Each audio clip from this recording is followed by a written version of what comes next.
প্রিয় এসএসসি শিক্ষার্থীবৃন্দ, তোমাদের হিসাব বিজ্ঞান বইয়ের দুতরফা দাখিলা পদ্ধতির ধারাবাহিক আলোচনা। আজকে আমাদের আলোচনার বিষয় হচ্ছে তোমাদের সৃজনশীল প্রশ্ন 3। সৃজনশীল প্রশ্ন 3 নিয়ে আজকে আমরা শিখব। তো দেখো, আব্দুর রহমান এন্টারপ্রাইজ 2017 সালের মার্চ 1 তারিখে নগদ 2,40,000 টাকা, 1 তারিখ, কিন্তু 1 তারিখ মানে হচ্ছে প্রারম্ভিক, 56,000 টাকার যন্ত্রপাতি এবং 21,000 টাকার পণ্যদ্রব্য নিয়ে ব্যবসা আরম্ভ করছে।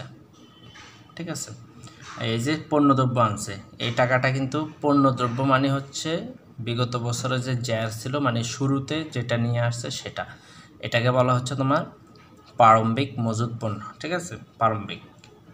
উক্ত মাসে অন্যান্য লেনদেন কী কী ছিল? কাশেম ট্রেডার্সের নিকট থেকে পণ্য ক্রয় করছে 34,000, জাহিদ স্টোরের নিকট বিস্কুট বিক্রি করছে 15,000 টাকা,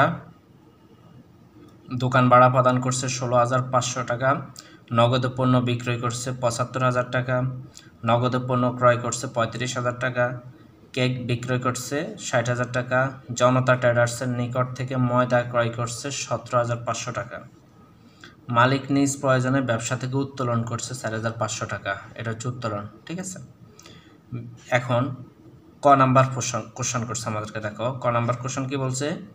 বিক্রয়ের পরিমাণ নির্ণয় করো। তাহলে তো পারবা তোমরা, কয়টা বিক্রয় হয়েছে প্রতিষ্ঠানে সেটা যোগ করে দিব, বের হয়ে যাবে। খ, 1, 3, 7, 10। 1 তারিখ মানে হচ্ছে এটা। ঠিক আছে, এই যে 1 তারিখ, 1 তারিখ মানে হচ্ছে 1, 2, 3টা লেনদেন হবে এখানে। 1 তারিখ, 3 তারিখ, 7 আর হচ্ছে 10 তারিখের লেনদেনগুলোর বিবরণীর ছকে হিসাব সমীকরণের উপর লেনদেনের প্রভাব দেখাও। ওই যে আমাদের সেকেন্ড অধ্যায়ের যে মূল থিম ছিল, ইকুয়াল এর প্লাস, ওই সমীকরণের উপরে প্রভাব দেখাবো আমরা, ওই যে চক টেনে টেনে। আর গ বলছে মার্চ 6, 17, 19, 28। 6, 17, 19 আর হচ্ছে 28, এই চারটা নিয়ে বলছে ডেবিট ক্রেডিট নির্ণয় করতে বলছে আমাদের।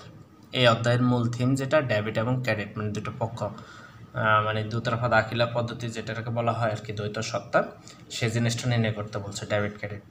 চলো আমরা আনসার শুরু করি।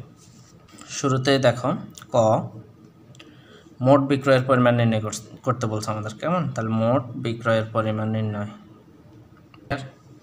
2017 সাল মার্চ মাস। বিক্রয় কয় তারিখ হয়েছে দেখো তো? বিক্রয় হয়েছে তোমার মার্চের 6 তারিখে জাহিদ স্টোরের নিকট বিস্কুট বিক্রি করছে। তাহলে মার্চের 6 তারিখে প্রথম লেনদেন আমাদের জাহিদ স্টোর নিকট বিস্কুট বিক্রয়।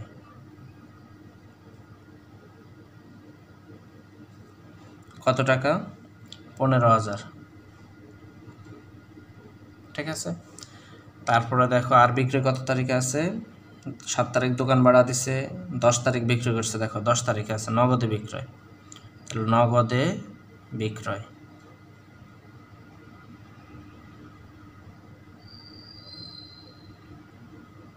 এখন তোমরা এটা বলতে পারো, এটা কি নগদে না বাকিতে হয়েছে? যদি ব্যক্তির নাম উল্লেখ থাকে, নগদ টাকা উল্লেখ না থাকে, সেক্ষেত্রে ধরে নিতে হবে বাকিতে। ঠিক আছে, আর এখানে তো সরাসরি বলে দিছে নগদে বিক্রয়। তাহলে নগদে বিক্রয় কত টাকা? 75,000 টাকা। তারপরে আর বিক্রয় আছে কিনা? নগদে পণ্য ক্রয় আছে 17 তারিখ, ওটা তো ক্রয় বিক্রয় না। দেখো 19 তারিখে আবার আছে কেক বিক্রয় করছে, 19 তারিখ কেক বিক্রয়, কেক বিক্রয় করছে 60,000 টাকা। আর 21 তারিখ বলছে ময়দা ক্রয় করছে আর হচ্ছে উত্তোলন করছে, তার মানে আর নাই বিক্রয়, এতটুকুই বিক্রয়। তাহলে এতটুকু বিক্রয় আমরা হিসাব করি, 15,000 প্লাস 75,000 প্লাস 60,000, 1,50,000 টাকা বিক্রয়। পুরা মাসব্যাপী সে 1,50,000 টাকা কী করছে? সেল করছে। এবার খ কি বলছে? খ বলছে হিসাব সমীকরণের উপরে লেনদেনের প্রভাব দেখায়। তো আমরা লিখি হিসাব সমীকরণের উপরে তোমাদের তো মনে থাকার কথা, যারা সেকেন্ড অধ্যায় করে ফেলেছ, হিসাব সমীকরণের উপর লেনদেনের প্রভাব।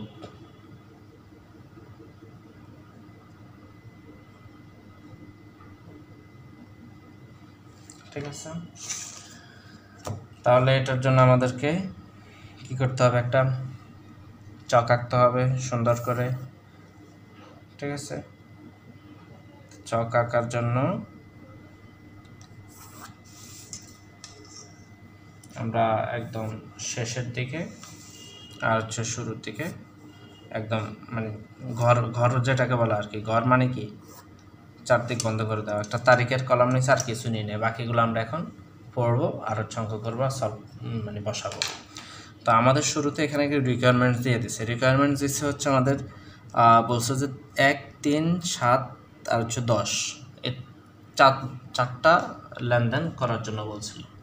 তাহলে আমরা এখানে হচ্ছে মূলত এখানে কি কি গড় হবে আমরা এখানে আগে বের করে নেব, তারপর আমরা গড়গুলো কলামগুলো করবো আর কি। ঠিক আছে, মানে কিসের জন্য আসবে এখানে, এখন মুখস্থ তো আমরা বলতে পারবো না যে এখানে কি কি লিখবো আমি। ঠিক আছে, তো সেক্ষেত্রে আমাদের সবচেয়ে উত্তম হচ্ছে আগে কয়টা কলাম হয় সেটা পড়ে পড়ে বের করে নেওয়া, তারপরে দেখবো অঙ্ক করবো, তোমার কাছে সহজ মনে হবে। তো দেখো 1 তারিখে কী বলছে, আমরা 1 তারিখে একটু পড়ি। নগদ 2,40,000 টাকা, তাহলে নগদ একটা আমরা পাইছি, দেখো নগদ নিয়ে আসছে, নগদ টাকা নিয়ে আসছে, নগদ নামে একটা কলাম হবে, এটা সম্পদ। ঠিক আছে, তারপর 56,000 টাকার যন্ত্রপাতি নামে একটা কলাম হবে, যন্ত্রপাতি একটা সম্পদ। প্রত্যেকটা সম্পদ দায় আর হচ্ছে মালিকানা মানে মূলধনের জন্য কলাম হবে। ঠিক আছে, তাহলে যন্ত্রপাতি নামে একটা কলাম পাইছি। তারপর হচ্ছে 21,000 টাকার পণ্য দ্রব্য নিয়ে ব্যবসা শুরু করছে। পণ্যদ্রব্যটা কি, মানে পণ্যটা কি ক্রয়, মানে ক্রয় বা যেটা বলো পণ্যদ্রব্য ক্রয় বলো বা প্রারম্ভিক মজুত যেটা বলো, এটা হচ্ছে কি একটা খরচ। তাহলে খরচটা কি সম্পদকে প্রভাবিত করে? না। দায়কে? না। সম্পদ প্রভাবিত করে হচ্ছে মালিকানা সত্ত্বকে। ঠিক আছে, এই সবগুলো মিলে হচ্ছে মালিকানা সত্ত্বকে প্রভাবিত করে, মানে খরচটা মালিকানা সত্ত্বকে কমিয়ে দেবে। ঠিক আছে, এই জন্য আমরা মালিকানা সত্ত্ব আনছি।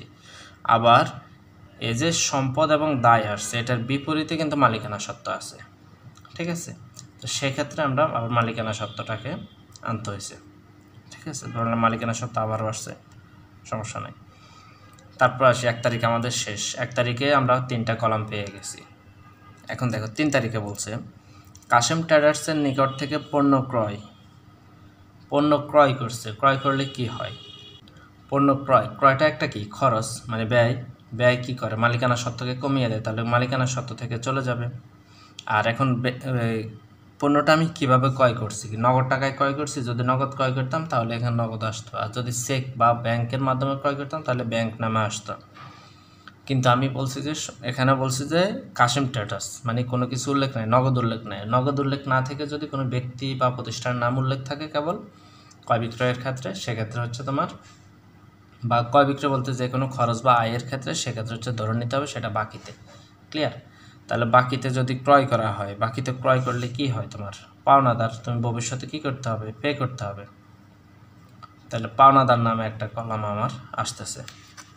ঠিক আছে, তারপরে আমরা 3 তারিখের পরে বলছে 7 তারিখ বলছে দোকান ভাড়া প্রদান করছে। দেখো তো দোকান ভাড়া যদি প্রদান করে, দোকান ভাড়াটা কি একটা খরচ, এই খরচটা কি করে, খরচটা আমার মালিকানা সত্ত্বকে কি করবে, কমাবে। বিপরীতে আমি দোকান ভাড়াটা এখানে প্রদান করে দিচ্ছে, মানে কি বাকি রাখে নাই, প্রদান করে দিচ্ছে। তাহলে এখানে চেক বা অন্য কোনো জিনিস যদি উল্লেখ না থাকে সেক্ষেত্রে আমরা ধরে নেব নগদ। তাহলে নগদ থেকে চলে গেছে, আবার মালিকানা সত্ত্ব থেকে চলে গেছে, নতুন কোনো কলাম আমাদের এখানে অ্যাড হচ্ছে না। ক্লিয়ার, তারপরে দেখো হচ্ছে 10 তারিখ বলছে নগদে পণ্য বিক্রয় করছে। এখন তোমরা বলো বিক্রয় করলে কি হয়, বিক্রয় আমাদের মূলধন বা মালিকানা সত্ত্বকে বৃদ্ধি করে, তাহলে এখানে প্লাস হবে, নতুন করে কলাম আসছে না। বিপরীতে বিক্রয়ের ফলে আমার যদি নগদ টাকায় বিক্রি করি তাহলে নগদ বাড়বে। আর এটা কিসে হচ্ছে, নগদে বিক্রি, হ্যাঁ নগদ বাড়ছে। যদি ব্যাংকে হয়তো ব্যাংক বাড়তো, যদি ধারে থাকতো মানে বাকিতে, তাহলে হচ্ছে দেনাদার লিখে দিতাম আমরা। ক্লিয়ার, তাহলে এই কয়েকটা কলাম আমরা এখানে পাইছি, 2টা সম্পদ আর হচ্ছে 2টা দায়, আর কিছুই নেই। তাহলে যেহেতু সমান সমান আছে, আমরা সমান মাঝখান দিয়ে এটারে ডিভাইড করে দিই। ঠিক আছে, এটাকে ডিভাইড করে দাও, ডিভাইড করে দুই পাশে লিখাও। যেমন এখানে দুইটা পাইছি আমরা, এই পাশে পাইছি পাওনাদার মূলধন আর হচ্ছে পাওনাদার, কেমন, আর এখানে পাইছি হচ্ছে নগদার যন্ত্রপাতি। এখানে যদি আমরা লিখি তারিখ, এটা কি সম্পদ নাকি, যদি সংক্ষেপে লেখো এ, আর এখানে কি দায় আর যোগ মালিকানা সত্ত্ব।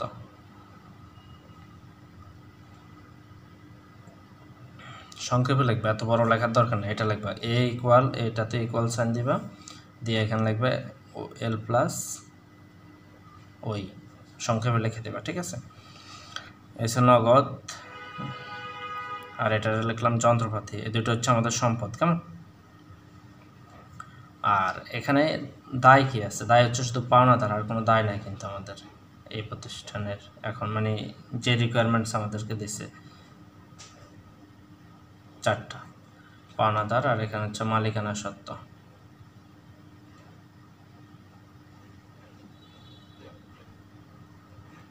এই তো আমাদের কলাম করা শেষ, এখন আমরা অঙ্ক সলভ করব।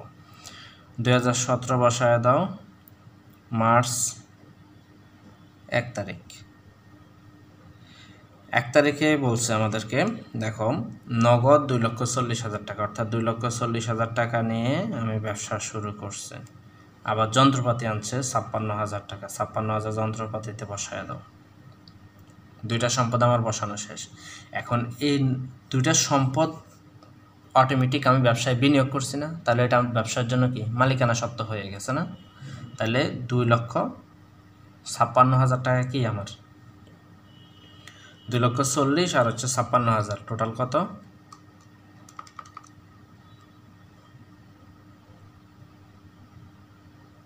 2,40,000 প্লাস 56,000,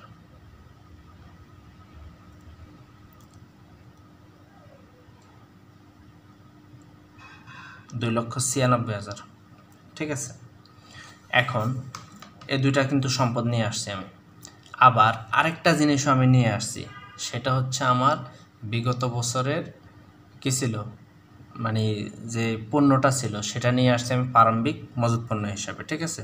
তো প্রারম্ভিক মজুত পণ্য হিসাবে আমি আনছি হচ্ছে 21,000 টাকা। তো 21,000 টাকা কিন্তু এখন সেটা তো কি একটা খরচ, তো খরচ আমরা কি করি, এটা যদি মানে এটা বিষয়টা হচ্ছে খরচটা হচ্ছে আমার ব্যবসা থেকে বাদ হয়ে যাবে, ঠিক আছে। মানে খরচটা হচ্ছে আমার ইয়া থেকে মালিকানা সত্ত্বকে কমাবে, ঠিক আছে। কিন্তু এই জিনিসটা যখন আমি বিনিয়োগ করছি, ব্যবসায় যখন শুরুতে আনছি, তখন তো এটা ব্যবসায়কে বাড়াইছে নাকি, খরচ হয়েছে পরের বিষয়, খরচ হিসেবে সেই ব্যবসাকে কমাবে পরে, কিন্তু আগে তো সে ব্যবসায় আসছে কী হিসাবে আসছে, বিনিয়োগ হিসাবে আসছে না। তার বিনিয়োগ হচ্ছে মূলধনটাকে বৃদ্ধি করে। তো 2,96,000 টাকা, 96,000 হচ্ছে আমার এই যন্ত্রপাতি আর হচ্ছে আসবাবপত্র মানে সম্পদ, প্লাস যে প্রারম্ভিক যে ইয়াটা নিয়ে আসছে সেটাও কি 21,000 টাকা, 3,17,000 টাকা হচ্ছে আমার মোট মালিকানা সত্ত্ব, বুঝো। মানে এই তিনটা জিনিস সে নিয়ে আসছে, কি কি, নগদ টাকা আনছে, যন্ত্রপাতি আনছে, আরেকটা জিনিস হিডেন আছে। হিডেন কেন আছে, সেটার নামে কোনো কলাম হয় না। কেন হয় না, সেটা হচ্ছে মূলধনের সাথে সম্পর্কিত, আয় ব্যয় এই দুইটা হচ্ছে মূলধনের সাথে সম্পর্কিত, ঠিক আছে, বিনিয়োগ। তাহলে এই সে মানে ক্রয় বা প্রারম্ভিক যে মূলধনটা মানে প্রারম্ভিক মজুত পণ্য যেটা, সেটা নিয়ে আসছে আর কি, পণ্যদ্রব্য। তো পণ্যদ্রব্যটা মালিকানা সত্ত্বকে তার বাড়াইছে, নিয়ে আসছে না, এটা বাড়াইছে, শুরুতে বাড়াইছে। আবার এই পণ্যদ্রব্যটা ক্রয় করতে মানে খরচটা ক্রয় করতে তার একটা খরচ হয়েছে, কিন্তু এই জিনিসটা একটা খরচ, সেক্ষেত্রে আবার খরচ হিসেবে সেটা বিয়োগ হয়ে যাবে এই টাকা থেকে। এখন সে টাকাটা তুমি বিয়োগ করে দিবা, কত টাকা ছিল পণ্য, কত টাকার পণ্য ছিল, 21,000 টাকার। প্রথমে দেখো, প্রথমে আমরা বাড়াইছি, কী হিসেবে বাড়াইছি, বিনিয়োগ হিসেবে বাড়াইছি। এখন আবার খরচ হিসেবে এটারে বিয়োগ করতেছি, সেম টাকা। দেখো তাহলে কত 3,17,000 বিয়োগ 21,000 ওই সেম 2,96,000 আসবে।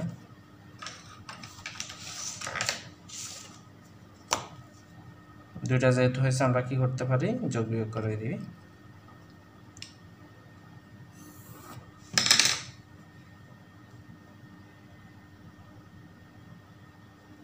এই 2,96,000 হচ্ছে আমার এখন পর্যন্ত মালিকানা সত্ত্ব আছে।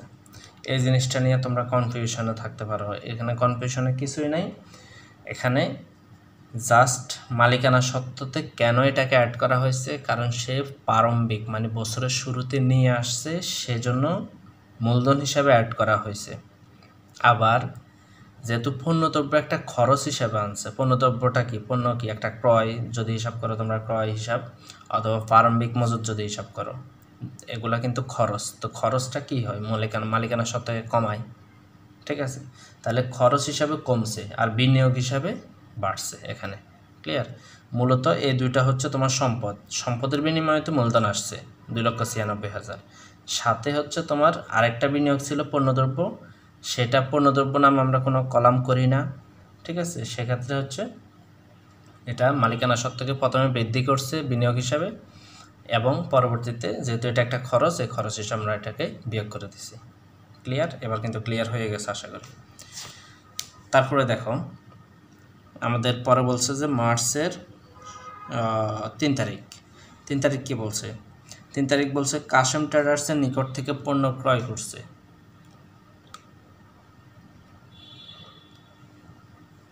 তাহলে পণ্য ক্রয় করলে কি হয়? পণ্য ক্রয় আমার একটা ব্যয়, প্রতিষ্ঠানের জন্য ব্যয়, তার মানে আমার মালিকানা সত্ত্বকে কমাবে। ওই যেটা এখানে আরেকটা মানে আরেকটু বিস্তারিত যদি বোঝায়, সেটা হচ্ছে হিসাব সমীকরণটা হচ্ছে এরকম, A equal L plus C plus I, যদি তোমরা আই দিয়ে হিসাব করো, মাইনাস এক মানে ইএক্স মাইনাস ডি। এটা হচ্ছে বর্ধিত রূপ বলে আর কি, মানে এই মালিকানা সত্ত্বের ভিতরে হচ্ছে তোমার এই 4টা জিনিস ইনক্লুডেড। একটা হচ্ছে মূলধন মানে ক্যাপিটাল, মূলধন, আর ইনকাম মানে আয় হলে যোগ হয়, আর ইএক্স মানে হচ্ছে এক্সপেন্সেস মানে হচ্ছে ব্যয়, এটা বিয়োগ হবে, আর ড্রয়িংস মানে হচ্ছে উত্তোলন। তার মানে মূলধনের সাথে 4টা জিনিস হচ্ছে তোমার ইনক্লুডেড। মূলধন আসলে যোগ হবে, আয় বাড়লে যোগ হবে, খরচ হলে বিয়োগ হবে, উত্তোলন করলে বিয়োগ হবে। ক্লিয়ার? এখন ক্রয় একটা কি ব্যয় না প্রতিষ্ঠানের জন্য, তাহলে ব্যয় হলে এটা মূলধন থেকে কমে যাবে। কত টাকা? 34,000 টাকা।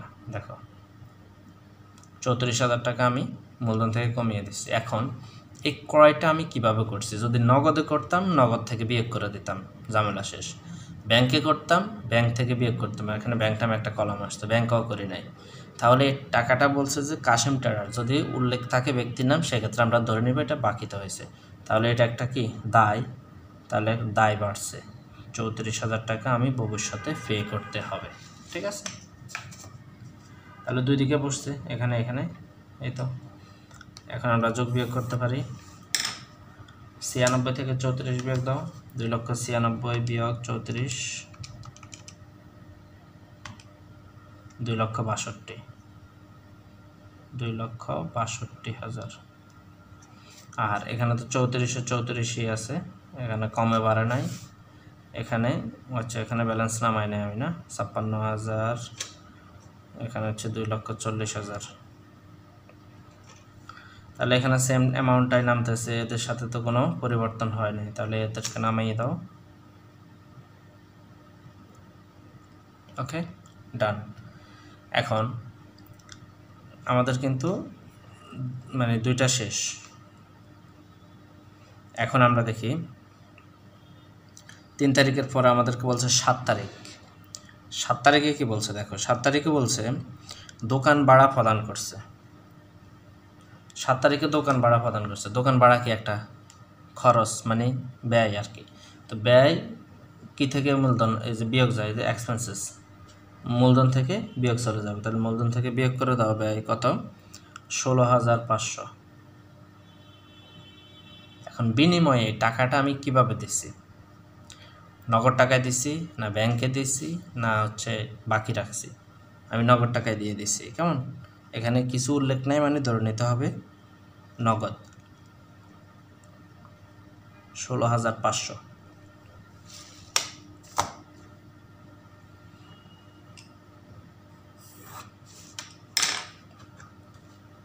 এখন 2,62,000 থেকে বিয়োগ করো 16,500, 2,45,500, আর এখানে হচ্ছে 34,000, এখানে 56,000, এখানে 2,40,000 ছিল নগদ টাকা, এখান থেকে চলে গেছে এখন 16,500, 2,23,500।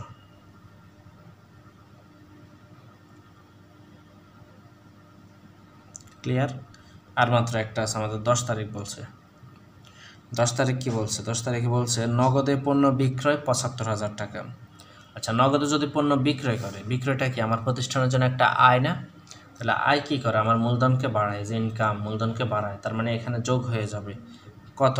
75,000 টাকা এখানে যোগ হবে, প্লাস হয়েছে। কেমন? বিপরীতে এই টাকাটা কি আমি নগদে পাইছি না বাকিতে পাইছি, বাকি ছিল নাকি হচ্ছে ব্যাংকে পাইছি? এই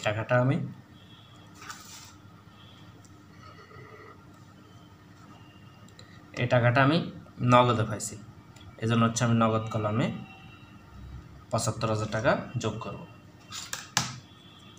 এই তো শেষ আমাদের।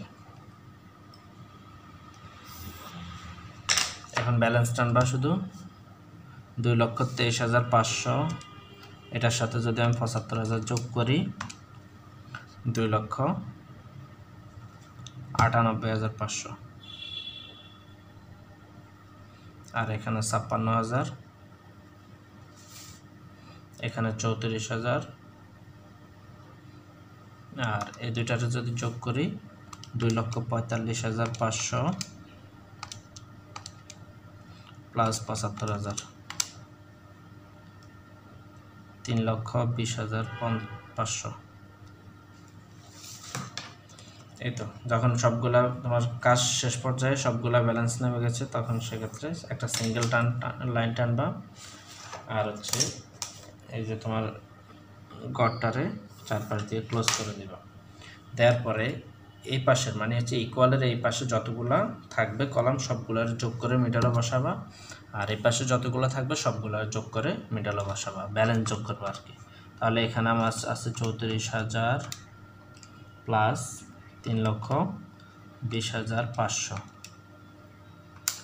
তাহলে 3,54,000। এটা পেন্সিল দিয়ে একটা জায়গায় লিখবা, ঠিক আছে? যদি ভুল হয় সেক্ষেত্রে আবার মুছে যাতে লিখতে পারো। তাহলে 3,54,000 আমরা এখান দিয়ে লিখে রাখলাম, 54,500। এখন আমরা এই পাশটা যদি একটু কাউন্ট করি, সেক্ষেত্রে হচ্ছে 56,000 প্লাস 2,98,500, 3,54,500। তার মানে আমাদের উভয় পাশ মিলে গেছে। যদি এটা ইয়া হয় সেক্ষেত্রে তোমরা কী করে দিবে? মুছে দিবা। 3,54,500 যদি উভয় পাশ মিলে তাহলে বুঝবা যে অঙ্ক কারেক্ট, আর যদি উভয় পাশ না মিলে তাহলে বুঝবা যে অঙ্কের মধ্যে কোথাও গড়মিল আছে। ক্লিয়ার? এ ছিল আমাদের খ নাম্বার কোশ্চেন। এখন চলো আমরা গ নাম্বার কোশ্চেনটা একটু দেখি।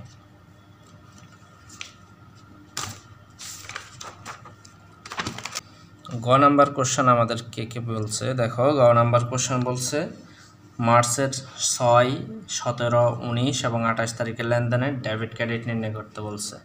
তাহলে ডেবিট ক্রেডিট নির্ণয়, ডেবিট ক্রেডিট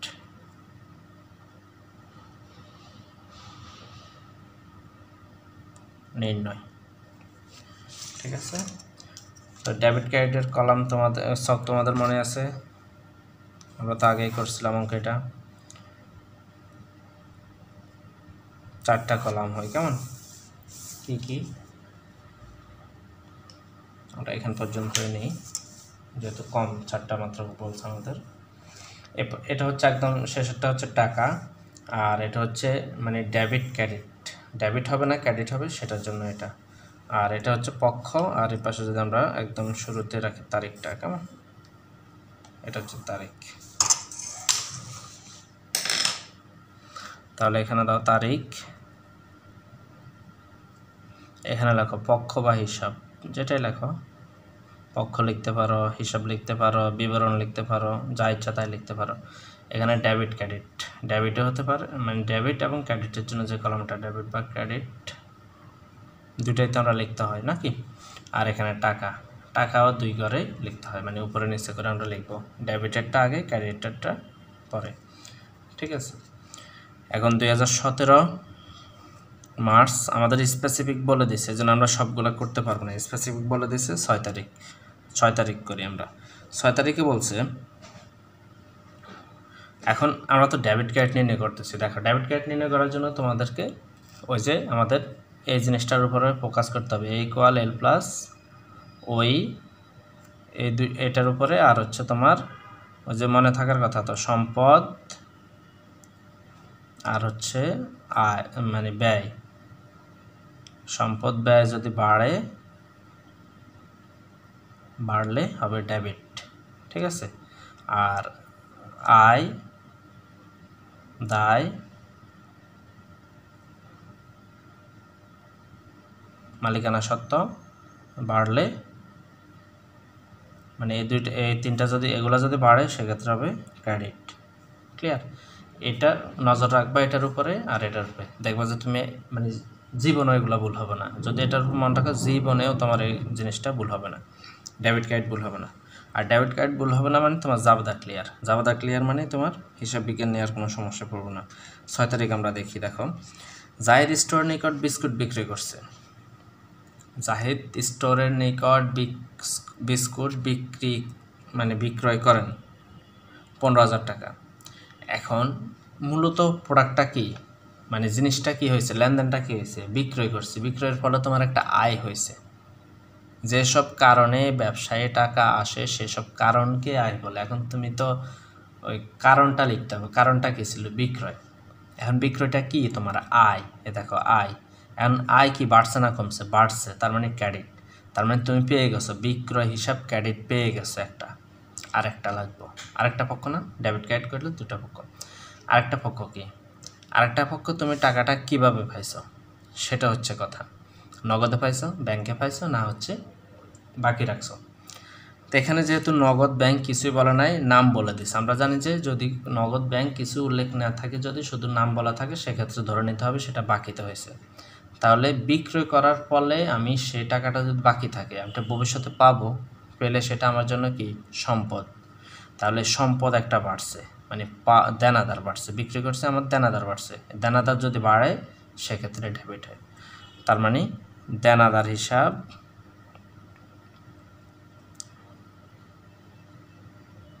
বা প্রাপ্য হিসাবও লিখতে পারো তোমরা, দেনাদার হিসাব ডেবিট। আর বিপরীতে কি হয়েছিল আমার,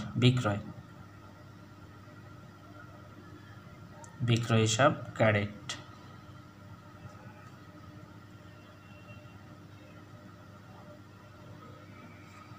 টাকার অ্যামাউন্ট লিখে দাও 15,000 15,000।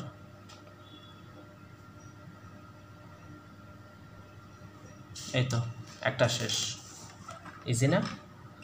তার মানে তোমার ফোকাস করতে হবে এই দুইটা জিনিসের উপরে। এই দুইটা জিনিস এখানে লিখে রাখবা পেন্সিল দিয়ে, লিখে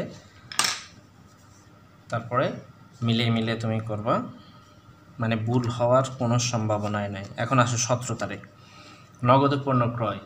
এখন এটা তোমরা নিজেরাই পারবা, নগদ পণ্য ক্রয়টা কি, মানে খরচ না, ব্যয় না, যেসব কারণে টাকা চলে যায়। তাহলে কি কারণে টাকা চলে গেছে, আমার ক্রয়ের কারণে। ঠিক আছে, তাহলে ক্রয়টা আমার প্রতিষ্ঠানের জন্য কি, ব্যয়। তাহলে ব্যয় বাড়ছে, ক্রয় করছে আর ব্যয় বাড়ছে না, বাড়ার ফলে কি হয়েছে, ডেবিট। তাহলে তুমি লেখো ক্রয় হিসাব ডেবিট।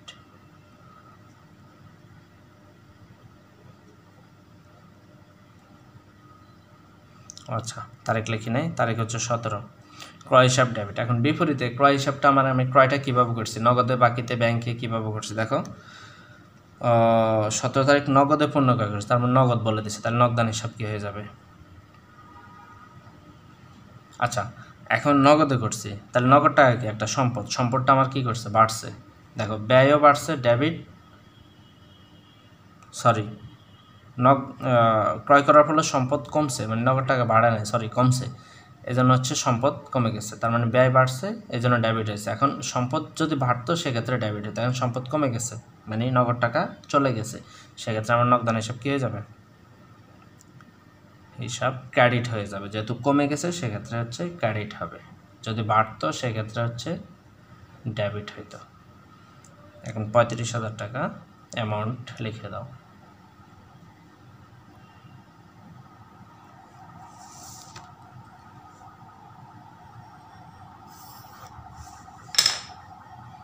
তারপরে দেখো 17 পরে আমাদের বলছে 19 তারিখ। 19 তারিখ বলছে কি, 19 তারিখ বলছে কেক বিক্রয় করছে, সেম এই ইয়েটা কেক বিক্রয় করছেন। কেক বিক্রয় নগদ বাকি ব্যাংক কিছুই বলে নাই, কারো নামও উল্লেখ নেই। আর কারো নাম যদি উল্লেখ না থাকে সেক্ষেত্রে আমরা ধরে নেব নগদে। তাহলে কি হয়েছে, বিক্রয় করছে, বিক্রয় করাতে আমার প্রতিষ্ঠানে কি হয়েছে, আয় হয়েছে, আয় বৃদ্ধি পাইছে মানে ক্রেডিট আমরা পাইছি। কী কারণে, কারণটা ছিল বিক্রয় হিসাব, তাহলে বিক্রয় হিসাব ক্রেডিট পাইছি। আর বিপরীতে আমার কাছে বিক্রয়ের ফলে টাকা আসছে, টাকাটা কী হিসাবে আসছে, এখানে ব্যাংক নগদ মানে ব্যক্তির নাম কিছু উল্লেখ নেই, যদি কিছু উল্লেখ না থাকে সেক্ষেত্রে আমরা ধরে নেব হচ্ছে নগদে আসছে। তাহলে নগদ একটা সম্পদ, সম্পদ বৃদ্ধি পাইছে, সম্পদ বৃদ্ধি পাইলে কী হয়, ডেবিট হয়। তাহলে আমরা এখানে লিখতে পারি নগদান হিসাব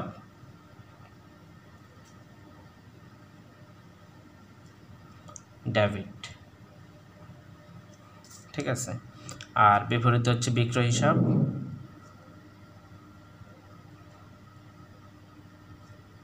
ক্রেডিট, ঠিক আছে। তাহলে নগদান হিসাব আর বিক্রয় হিসাব পাইছি, নগদ হয়েছে বিক্রয়টা এই জন্য, ঠিক আছে। কেক বিক্রয় 60,000 টাকা।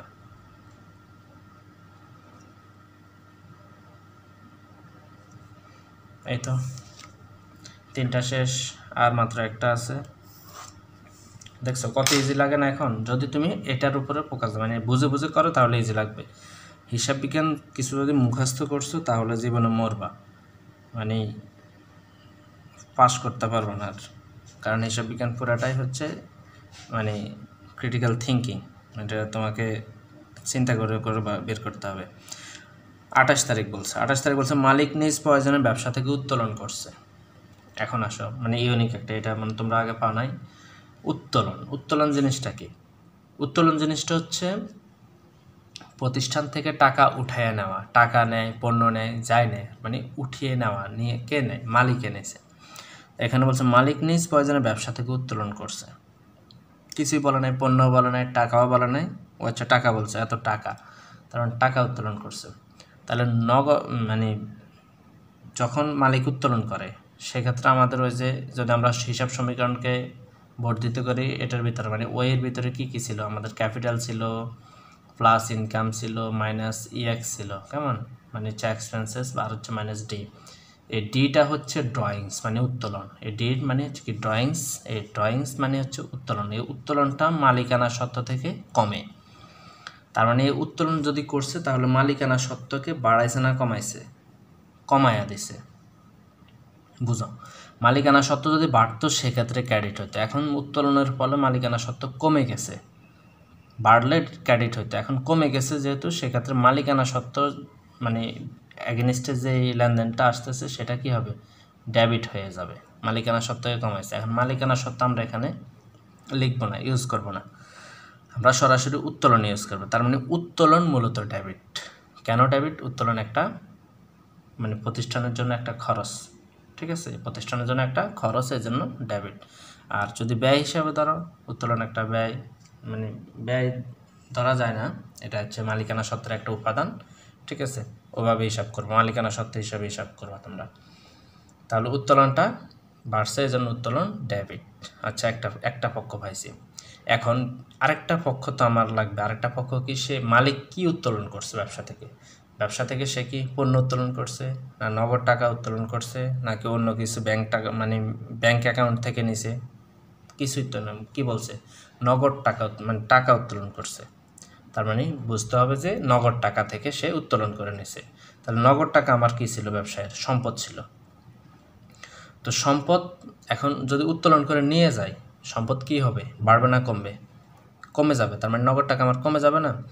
তাহলে আমরা জানতাম যে সম্পদ যদি বাড়ে সেক্ষেত্রে ডেবিট হয়, এখন যখন সম্পদ কমে যাবে তখন কি হয়ে যাবে, ক্রেডিট হবে।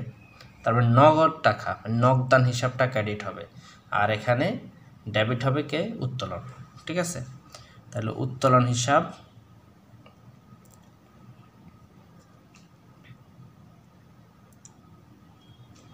ডেবিট, আর হচ্ছে নগদান হিসাব